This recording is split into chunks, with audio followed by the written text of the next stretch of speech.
Hey, hi everybody, what's up? And welcome back to my channel. So, yes, I've got such an itchy nose, oh my god.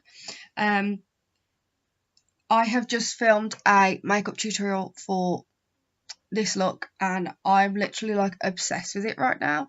I'm not gonna lie. So yeah, I'm on a roll tonight with filming. Like I've just filmed 2 videos and now this is gonna be my last one for tonight. But quite a few of you seem to be interested in when I said in one of my previous videos the other day, I purchased a haunted doll. So we're going to into the story time, then I'm going to show you her, and then I'm going to tell you the weird shit that's been happening with me since I got her. So, haunted dolls have been around for years. Come on, we all know Annabelle, Robert the Doll. You know, we've seen the films, we know the stories, they're so popular. We all know about them, right? And I wanted a haunted doll for ages now, for years and years and years. And I've always been interested in the paranormal. Always, ever since I was little. And all you have to do is say to me, hey Soph, do you believe in ghosts? And I will go on and on and on and on, and a massive tangent about what I believe in and things that have happened to me and stuff. And I have like a series here if you guys want to check it out. It's in a playlist on my channel and it's like paranormal, like story times and things that have happened to me. It's all true. I'll never ever make it up because I don't see the point in that. I think it's really stupid and dumb.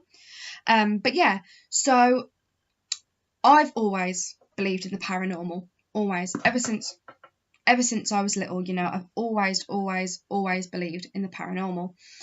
And I always wanted a haunted doll. You know, I collect dolls like right above me at the back. I have like an array of like living dead dolls. I love them. They're like one of my prized possessions. You know, like 2 of them are like discontinued now and you can't even get them anymore. And I love them so much. And I've always been interested in the more like creepy dolls and like Monster High and living dead dolls and whatnot.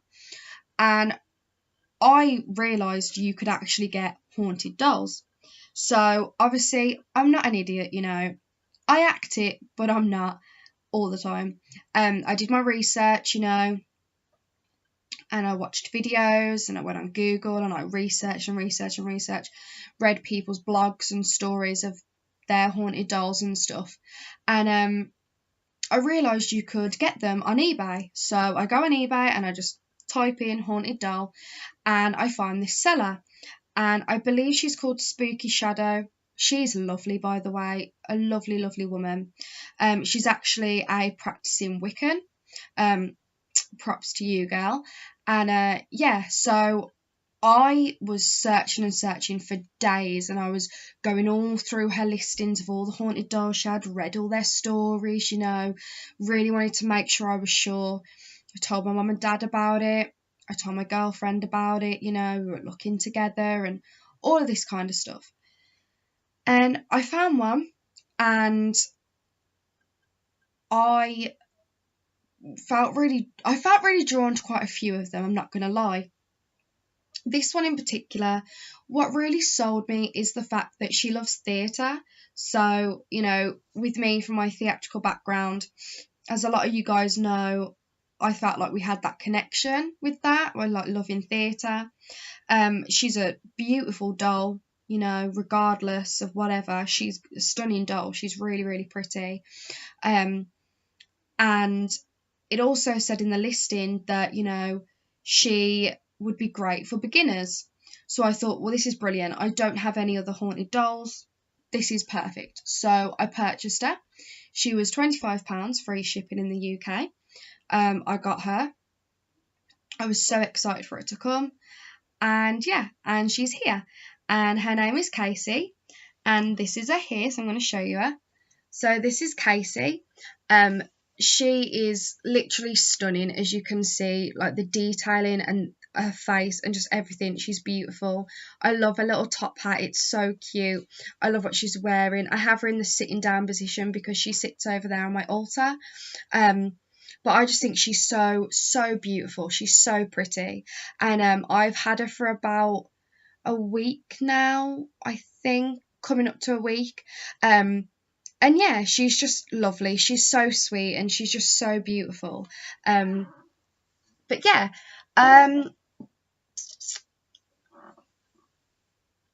the first night, so I unboxed her and everything. I didn't film that, it was just like a thing between like me and Casey.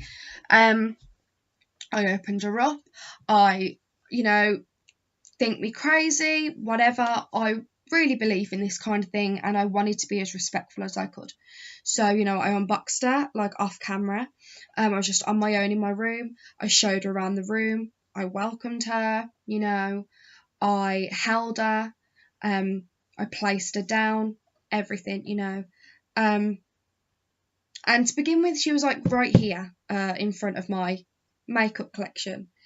And it didn't feel right. It didn't feel like the right place for her, but I just left her there for now.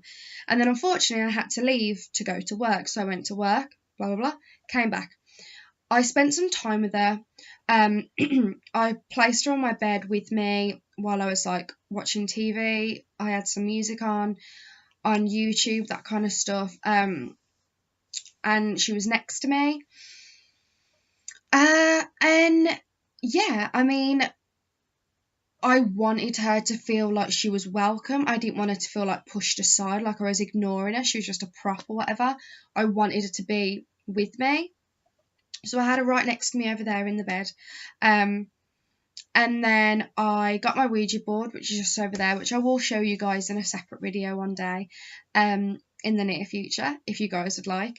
Yeah, I went on the Ouija board with her. I wasn't really getting a lot with her, but obviously it was just the first day, so, she's got to settle in and stuff. So I gave it a few goes, wasn't really working, I left it. I hop onto Snapchat and I do the whole filter thing. Now, if you guys are familiar with the paranormal and the way you can, contact them and speak to them and whatnot, Snapchat's a really good one. You put the filter on, so instead of yourself, you turn the camera on and put it out, and you can ask questions out, is anyone here, etc., etc. And then obviously the face will pop up and the filter will go onto it, and it's a very good indicator and it works really, really well for me personally.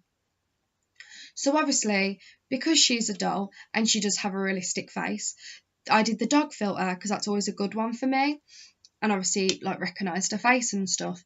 I knew that was going to happen, that was fine.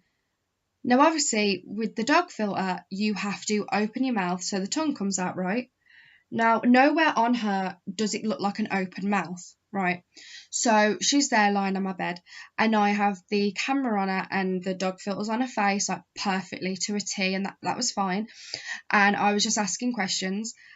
And I said, Casey, can you, open your mouth to me? And lo and behold, the tongue came out. And I wasn't scared or anything. I was really, really, really intrigued. I was like, wow, this is so, like, epic and cool. So I, carried on with that. And I was asking questions and I was like, are you happy? And I was like, if you are, stick your tongue out. If not, don't. The tongue came out. I said, do you like me? The tongue came out. I said, are you happy here in this home? Tongue came out. I was like, do you feel comfortable? Tongue came out. And yeah, it was really, really interesting.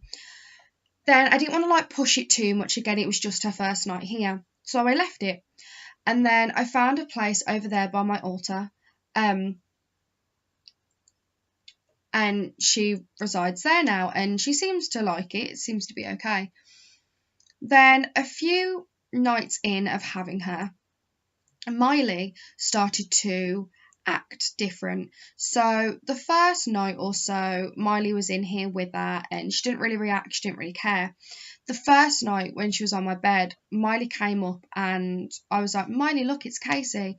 And she was like sniffing her, and I mean not just like a little sniff, like proper, like in depth sniffing all of her, and I was like, okay. And she was like very, very fixated on her. I was like, okay. And then one night I'm lying in bed and I'm watching YouTube on the TV, and Miley was asleep, and all of a sudden she just wakes up out of nowhere. And she does this every now and again, so I didn't really think anything of it, you know. So she wakes up and she stares straight at Casey. So I pause the TV and I'm looking, and I don't want to disturb anything that's happening, so I just sit back and watch. And everything's quiet, and Miley's like fixated on Casey, like she's staring her down, and I'm just like, whoa, okay. Seconds go by and she starts growling at her, and I'm like, okay, this is weird. Now, when Casey was here next to me on my vanity table, Miley got down at one stage, jumped off the bed, went to leave my room, stopped right underneath where Casey was, looked at Casey, and just started growling. And I was like, whoa, okay. So she's like growled and had like a thing with like twice. Then another time, she just woke up out of nowhere on the bed and didn't look anywhere else, didn't look at me, nothing, looked dead at where Casey was and just stared at Casey.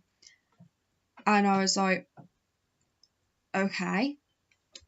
So then that happened. And then the last like big thing that's really happened, and you know, I'm not really one all the time to like remember my dreams and stuff. Sometimes I can, sometimes I can't. And I'm not one to have like many nightmares or anything. Usually it's just like weird dreams that don't really make a lot of sense, right? And I had nightmares when I was younger, like a few, but it was never like a lot. Like I used to have some, like I was being chased or something, or I had them with like the devil was in them and stuff, and it wasn't fun, and it was quite scary, especially as a child. And I haven't had a nightmare in ages.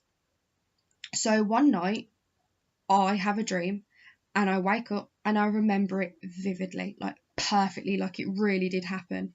And basically what had happened in the dream was me and two other girls had been kidnapped, and then we were being held hostage in like this outhouse, like farmhouse, like old rickety building by this weird man. And he like raped us and he abused us and beat us up and everything. And then eventually we had like this plan to get him, and one of the girls did something, managed to lock him out. I crawled through like this little like space in this wall that separate like the outhouse to the outside. We all got out there. The guy didn't know, and we were running and running and running. And then I ended up getting home, and I was just like never the same after that, and no one would talk about it with me. I didn't get help for it or anything. And then in the dream, my mum and dad said, right, we're going to go out. Are you okay here? And I just remember bawling my eyes out in this dream in hysterics, like, no, please don't leave me. I don't want to be alone. I don't want to be alone. And then I woke up. And I woke up and I was soaked. And I was like, woke up and I was soaked. I was like wringing wet of sweat, and that's how much like the dream got to me when I was asleep. And I woke up and I was freezing cold, and I was in such a really bad cold sweat, and I haven't woken up like that in a very, very long time. And that is one of the reasons in summer or winter I will sleep with a fan on, because I do wake up in sweats, but I haven't in a very long time. So that really freaked me out. Then I had another dream where a massive spider, and I mean massive, like this fucking big, and the legs were like this. Oh, it was awful. There was a spider in my house, like in my room, and it was literally like chasing me. And I know that sounds kind of comical, but you imagine that happening in real life, and it was honestly terrifying, and I was so scared.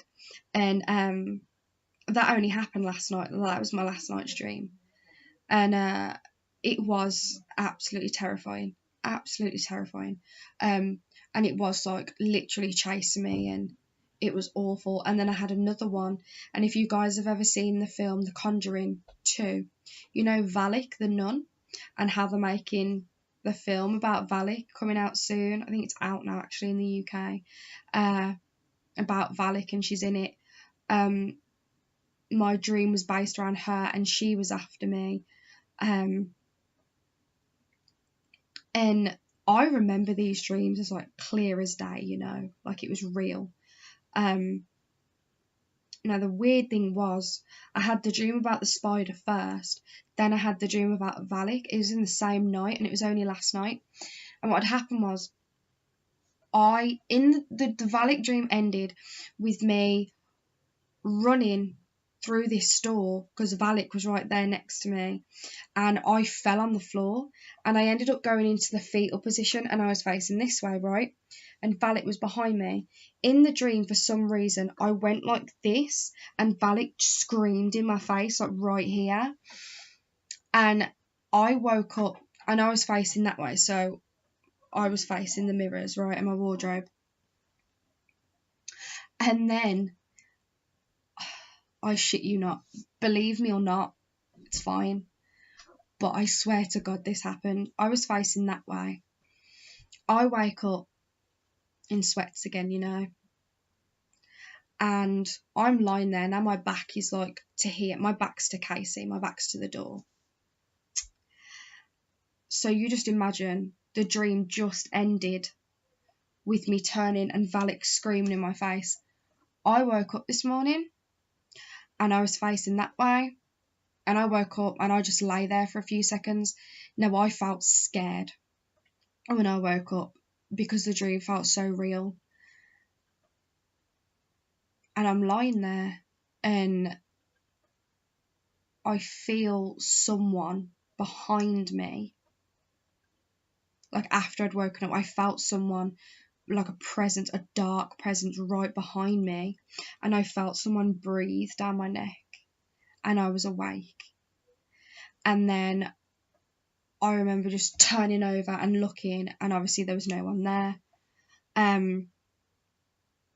Now, I don't know if this is, you know, Casey doing it. I don't know. But it's a weird coincidence how ever since I got Casey, you know, I've been having all these nightmares. And it is weird. Like, I don't have nightmares very often, you know. Sometimes I barely even remember my frigging dreams. Like, sometimes I can, sometimes I can't, like I previously said. But seriously, I don't know. I mean, I don't feel threatened by her. I don't feel scared. I don't feel a negative energy when I walk in my room or walk in the house. I don't. I think it possibly might be her way of communicating with me, and I think it might be a way of her maybe wanting something from me. Maybe I'm not giving her enough attention. I don't know. But it's just weird how all three of the dreams, all three are nightmares, and all three things are things I'm terrified of. I'm terrified of spiders, 100%. One of my biggest fears. I hate them. I'm absolutely petrified of them.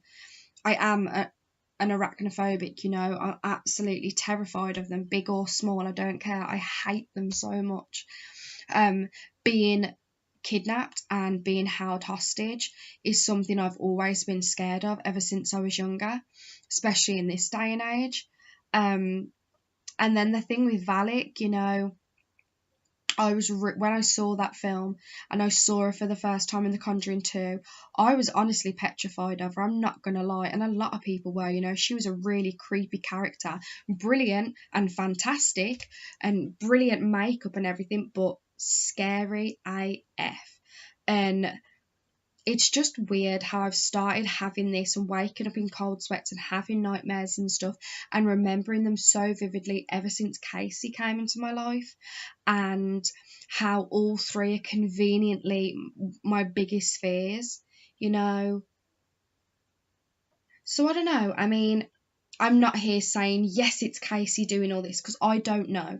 But it's just a very big coincidence how it's, you know, all of this stuff's happening since I got Casey.